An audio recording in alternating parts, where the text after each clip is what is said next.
Bismillahirrahmanirrahim. Assalamualaikum warahmatullahi wabarakatuh. Perkenalkan, nama saya Andika Deli Nur Samsi dari Prodi Matematika semester 3 Fakultas FKIP dari kampus Universitas Cipasung.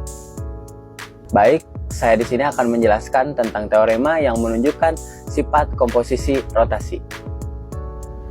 Teorema ini menyatakan bahwa hasil kali dua transformasi rotasi berturut-turut dengan sudut alfa dan beta sebanding dengan rotasi tunggal dengan sudut alfa tambah beta. Secara matematis, teorema ini dapat ditulis sebagai berikut. Rotasi terhadap titik P dengan sudut alfa dikali dengan rotasi terhadap titik P dengan sudut beta sama dengan rotasi terhadap titik P dalam kurung alfa plus beta. Dengan kata lain, jika kita melakukan dua rotasi secara berturut-turut dengan sudut alfa dan beta di sekitar titik yang sama, hasilnya sama dengan satu rotasi dengan sudut total alfa plus beta. Dalam rotasi sebuah lingkaran, jika kita berotasi searah dengan jarum jam, maka hasilnya akan menjadi negatif. Dan begitu pula dengan kebalikannya, jika kita berotasi berlawanan dengan arah jarum jam, maka hasilnya akan menjadi positif. Supaya lebih jelas, saya akan menjelaskan dengan sebuah contoh. Kenapa hasilnya menjadi 75 derajat?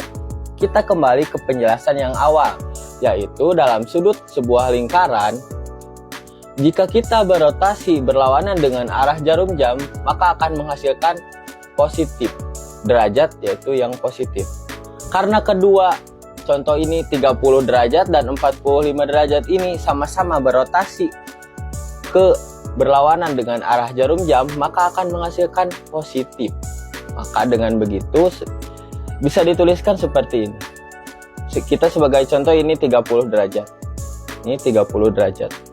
Nah, kita akan berotasi berlawanan dengan arah jarum jam, otomatis kita akan berotasi ke sini. Nah, ini adalah 45 derajatnya.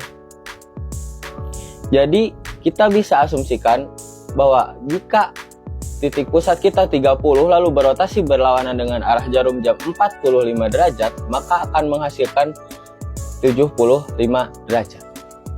Baik, kita ke contoh yang kedua saja, langsung yang searah dengan jarum jam.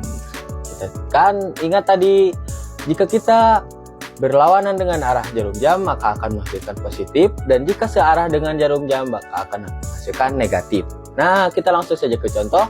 Titik pusat P dengan rotasi titik sudut 60 derajat dikali dengan titik pusat P dengan sudut 45 derajat. Nah, yang ini berlawanan dengan arah jarum jam,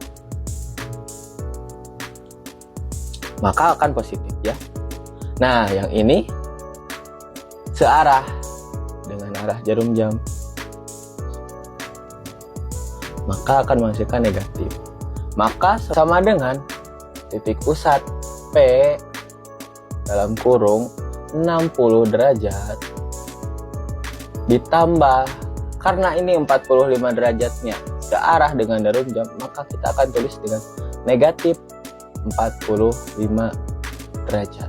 Nah, karena ini ada plus dan minus, jika disatukan akan menghasilkan minus, maka dengan kata lain bisa kita tulis 60 dikurangi 45, maka akan menghasilkan titik pusat P yaitu 15 derajat.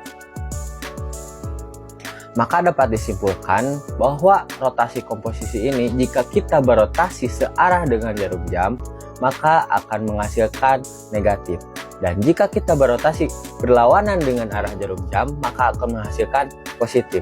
Sekian materi dari saya tentang komposisi dan rotasi. Wassalamualaikum warahmatullahi wabarakatuh.